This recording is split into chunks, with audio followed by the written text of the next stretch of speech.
Chilling footage shows the man who killed Christina Grimmie at her Orlando concert just before he shot the singer at a meet and greet. Just 6 days after a gunman walked in there and murdered popular singer Christina Grimmie.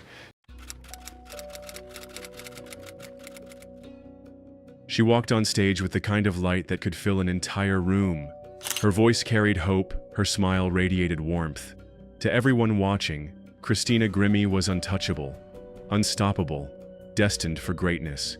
But no one in that crowd could imagine that these would be her final moments. That the video being recorded that night would one day be replayed not as a memory of joy, but as haunting proof of how quickly a dream can shatter. Christina wasn't just another singer, she was one of the first true YouTube stars. A girl in her bedroom with nothing but a camera, a keyboard, and a voice so pure it shook millions of hearts. From the very beginning, she stood out. She wasn't polished, she wasn't fake. She was real. That was her magic. And we've continued to see people come out to build on that memorial left outside the concert hall for Christina Grimmie. A lot of those people coming from all over to pay tribute. By 2016, her rise was undeniable. Tours, concerts, adoring fans. She was living a dream that so many chase but never reach. And on June 10th, 2016, she was in Orlando, Florida, preparing for another show. To her, it was just another night of doing what she loved. To her fans, it was a night to remember. The concert ended with thunderous applause, and Christina, as always, stayed behind for what she loved most. Meeting her fans face to face, she believed in connecting with people. She hugged them, smiled at them, made them feel like family. But waiting in that line was someone else. Someone who didn't come for music. Someone who didn't come for love. Someone who came with something darker. Kevin Loibl. To the world, he was invisible, quiet, isolated, living in the shadows. But inside, his obsession with Christina had grown into something terrifying. He wasn't just a fan. He convinced himself they were meant to be together. And when reality didn't match his fantasy, that obsession twisted into something deadly. At 10:30 p.m., Christina opened her arms to greet the next person in line. She was smiling, because she always smiled. But the man standing in front of her didn't smile back. In an instant, he pulled out a gun and fired. The sound of gunshots ripped through the venue. Fans screamed. Panic exploded. To pay tribute to singer Christina Grimmie and the victims of Pulse nightclub before the band took to the stage. Grimmie shot inside the concert venue 6 days ago while signing autographs after her performance. Christina collapsed.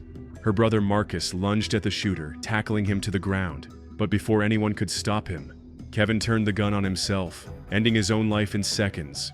This was after the show. There were about 120 people inside the plaza, and she was doing like a meet and greet, signing autographs and selling merchandise. So this white male approached her and opened fire, striking her. And just like that, the light of Christina Grimmie was gone. The entire scene was captured, not just on security footage, but on fan videos, live streams, and cell phones. What should have been memories of music became fragments of horror. Videos that will never truly disappear from the internet. Videos that should have never existed. Her death shook the world. She was only 22. A voice that was supposed to grow, evolve, inspire for decades, silenced in a moment of madness. But what haunts people most is that her final moments were shared so openly. People didn't just read about it. They saw it. They heard it. They felt the weight of it. That night, a piece of the internet died with her. Christina's story is more than tragedy. It's a reminder of how fragile life can be, how one person's darkness can destroy so much light. And every time someone watches that final video, they're reminded not of a celebrity, but of a human being. A young woman who gave everything to her music, to her fans.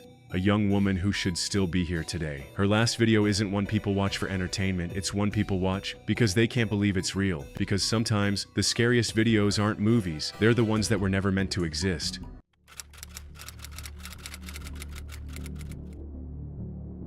In February of 2013, a haunting video surfaced online. A video that to this day remains one of the most disturbing and chilling final recordings ever uploaded. The footage shows a young woman named Elisa Lam inside an elevator at the Cecil Hotel in Los Angeles. What begins as something almost mundane quickly transforms into one of the most unsettling mysteries the internet has ever seen. To understand why this video has shaken millions across the globe, we need to step back into the life of Elisa Lam. Elisa was just 21 years old, a student from Vancouver, Canada. She was known to friends and family as bright, caring, but also fragile. She had struggled with mental health issues, specifically bipolar disorder and depression. Writing openly on her Tumblr blog, she shared her feelings with strangers online, sometimes optimistic, sometimes deeply troubled. She wanted to travel, to explore the world, to escape the shadows that often followed her.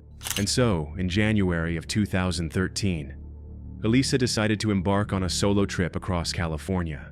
She traveled through San Diego, posting happy updates about the zoo and new experiences. By the end of January, she arrived in Los Angeles and checked into a hotel infamous for its dark past, the Cecil Hotel. Now, this is not just any hotel. The Cecil has a reputation drenched in crime and death. Built in the 1920s, it was meant to be a glamorous destination, but over the decades, it decayed into a cheap, crime-ridden building. It became known for suicides, murders, and even housing serial killers like Richard Ramirez, the Night Stalker.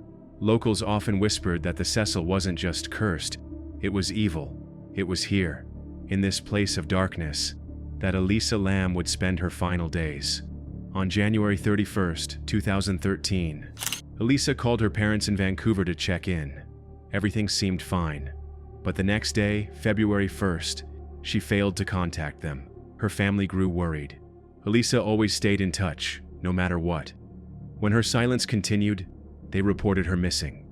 The Los Angeles Police Department launched a search. They combed the hotel, interviewed guests and staff, but Elisa seemed to have vanished without a trace. Days passed. Flyers were posted across Los Angeles with her face, and still, nothing. Then, on February 14th, 2013, the LAPD released something that would forever etch Elisa Lam into internet legend. They uploaded a video taken from the hotel's security camera inside an elevator. The footage, just 4 minutes long, would terrify millions. In the video, Elisa enters the elevator wearing a red hoodie and shorts. She steps in casually and presses several buttons, but the elevator doors don't close. She steps inside, then peeks outside cautiously, as if looking for someone. She quickly darts back in. The doors remain open. Her behavior grows more bizarre. She presses more buttons, frantically pushing many at once. She hides in the corner, then jumps out into the hallway. At one point, she steps back in, making strange hand gestures, moving her arms in fluid, almost unnatural ways. She looks as if she's talking to someone. This surveillance video shows the UBC student acting strangely the night she went missing. Once again, the LAPD saying the body has just been recovered. Or something that isn't visible for long stretches. She moves her hands in circular motions, almost as if casting a spell or fighting off an unseen presence. She steps out, peeks left and right, then suddenly disappears down the hall. Only then do the elevator doors finally close. The video ends there. When it was uploaded, the internet erupted. Theories spread like wildfire. Some believed she was hiding from a pursuer. Others claimed she was under the influence of drugs. Many were convinced she was interacting with something paranormal. The eerie elevator doors, refusing to close until after she left, only fueled the speculation. And then came the discovery that made this mystery even darker. On February 19th, 2013, nearly 3 weeks after Elisa disappeared, hotel guests began complaining about the water. They reported that the tap water had a strange taste, a strange smell, and that sometimes it came out black. Maintenance workers went to the roof to inspect the water tanks. What they found shocked even the most hardened investigators. Inside one of the massive tanks, floating face up, was the decomposing body of Elisa Lam, naked. Her clothes, the very clothes from the elevator video. This is what it looks like at the Cecil Hotel in LA. You can see officials surrounding a water tank. This morning, someone complained about the water pressure at the hotel. When a worker went to investigate, he found the body inside. The coroner now has it. So at this point, it's a coroner's case until the person's identified and we know the cause of death. were found floating beside her. The revelation was horrifying. For weeks, hotel guests had been drinking and bathing in water contaminated by Elisa's remains. The questions became more urgent. How did Elisa Lam end up in the water tank? The roof of the Cecil Hotel was restricted. To access it, one needed a key or had to bypass the alarm. Nearly 3 weeks after Elisa Lam went missing, a body has been found in a water tank on the roof of her hotel.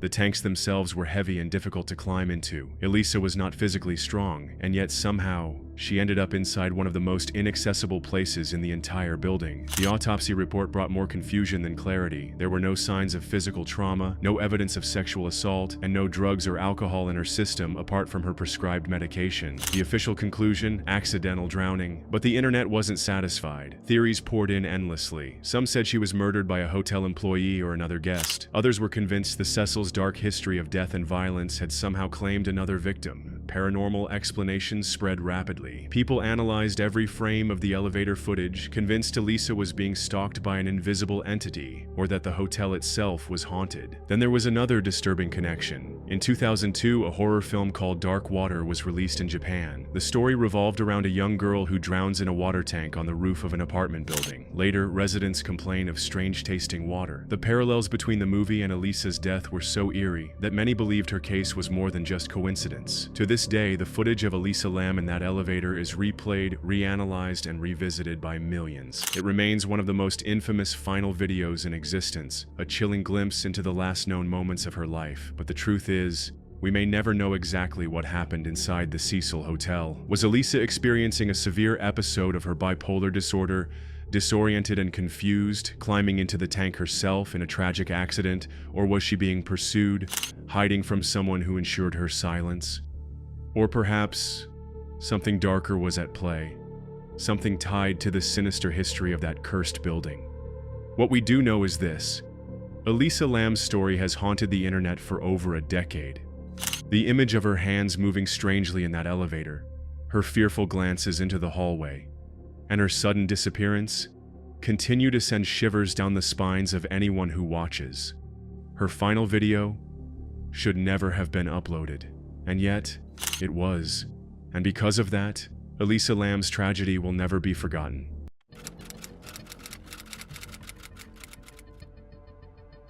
In January of 2016, inside a quiet La Quinta Inn in Mesa, Arizona, a young father's life would end in a way so shocking, so haunting, that the video of his final moments has become one of the most disturbing pieces of footage ever released. You think you're gonna fall, you better fall on your face. Your hands go back in the small of your back are down. We are going to shoot you. Do you understand me? Yes, sir. His name was Daniel Shaver, just 26 years old, a father of 2 little girls, and someone who had no idea that within hours, he would be begging for his life on the cold floor of a hotel hallway. He begged, "Please don't shoot me," 3 times. His last word was "please." This case is one of those that shows the true horror of how final videos, ones that never should have been uploaded, can reveal the deepest failures of the system meant to protect. Daniel Shaver worked as a pest control specialist. Part of his job involved carrying a pellet gun, which he used to shoot birds inside big box stores like Walmart to prevent infestations. On January 18, 2016, Daniel was staying at the La Quinta Inn for work. He invited 2 acquaintances up to his room. They were drinking, hanging out, and at one point, Daniel showed off his pellet rifle. He even pointed it out the window. Someone saw and called the police. What happened next would become one of the most infamous police shootings in modern U.S. history. He wasn't holding a real weapon when officers arrived. The rifle was in the hotel room, out of his hands. But the Mesa Police Department responded with full tactical gear, ready for a violent confrontation. Body cam footage from Officer Philip Brailsford would later be released. You do that again, we're shooting you. Do you understand? 3 years ago, then Mesa police officer Philip Mitch Brailsford shot an unarmed man while on duty. He went on trial for murder. Footage so graphic and unsettling that it spread across the internet like wildfire, sparking outrage, heartbreak, and disbelief. A Granbury woman is demanding to see the video of her husband's death. Tomorrow is going to mark 9 months since he was shot and killed by police while on a working trip in Arizona. The video begins in the hotel hallway. Shaver is ordered out of his room, told to crawl toward the officers, but the commands are shouted with such aggression, such confusion, that even the most trained soldier would struggle to follow them correctly. "If you make a mistake, you will not survive this," one officer screams. The words echo in the hallway. Chilling to the bone, Daniel is sobbing, pleading for his life. "Please don't shoot me," he cries. He tries to comply, but every movement is scrutinized as if it were life or death. He's told to put his hands up, then cross his ankles, then crawl, then keep his hands in the air while moving forward. Imagine trying to do all that perfectly, while drunk, terrified, with multiple rifles aimed at you. At one point, Daniel's shorts slip as he crawls, and instinctively, he reaches back for just a second to pull them up. That one small movement would cost him his life. Officer Brailsford opens fire, 5 shots in rapid succession. Daniel collapses instantly. According to the police report, Shaver was, quote, audibly sobbing as he was ordered to crawl toward officers. Police have said they believe Shaver was searching for a gun at the time. None was found on his body. A number of people have seen the video. Dead before he even has a chance to understand what went wrong. The body cam footage is unbearable to watch. This wasn't a hardened criminal. This wasn't someone threatening officers with a weapon. This was a 26-year-old man begging for his life, killed for trying to adjust his clothing. It's the kind of video that stays burned into your memory. A video that feels like it never should have been uploaded, yet it was. And it forced the world to see exactly what happened that night. When the footage was made public, outrage exploded across social media. People questioned how a man who posed no threat could be executed in cold blood, on camera, while begging for mercy. The haunting reality is that without that footage, Daniel's story might have been twisted, perhaps painted as an armed suspect who resisted commands. But the video showed the raw truth, and there was no denying it. What made this case even more controversial was what happened afterward. Officer Philip Brailsford was charged with second-degree murder, but in 2017, a jury acquitted him. Not only that, Just learned a jury decided an Arizona police officer is not guilty of murder in the shooting death of a Granbury man. Philip Brailsford was on trial for the death of Daniel Shaver. Shaver was in Mesa, Arizona for business. He was temporarily rehired by the Mesa Police Department after his acquittal, just so he could file for medical retirement. He now collects a monthly pension, paid for by taxpayers. The outrage only grew louder. Daniel Shaver's family, his 2 little daughters, were left without a father. His wife was left without a husband. And the man who pulled the trigger faced no real punishment. The internet never let this case go. Clips of the body cam video have been shared millions of times. Viewers describe it as one of the hardest videos to watch, not just because of the violence, but because of Daniel's desperate cries. His final words weren't threats. They weren't insults. They were pleas for his life. "Please don't shoot me." Words that would go unanswered. Some argue that this case is the perfect example of why body cameras are both vital and terrifying. Vital, because they reveal the truth. Terrifying, because sometimes, even when the truth is clear, justice still fails. The footage of Daniel Shaver was supposed to be evidence in a trial. Instead, it became a viral video, a final recording of a man's last moments, replayed endlessly online, debated, analyzed, and mourned. To this day, people who watch it say it's impossible to forget. It leaves you with a pit in your stomach, with anger, grief, and disbelief that something like this could happen in America. It's a video that should have never existed, should have never needed to exist, because Daniel Shaver should still be alive. But instead, his story lives on in that body cam footage, a final video, one of the most disturbing ever uploaded, a reminder that sometimes the scariest thing caught on camera isn't a ghost, or a shadow, or something paranormal. Sometimes it's real life. Sometimes it's the system failing an innocent man right before our eyes, and that's what makes the Daniel Shaver case so unforgettable.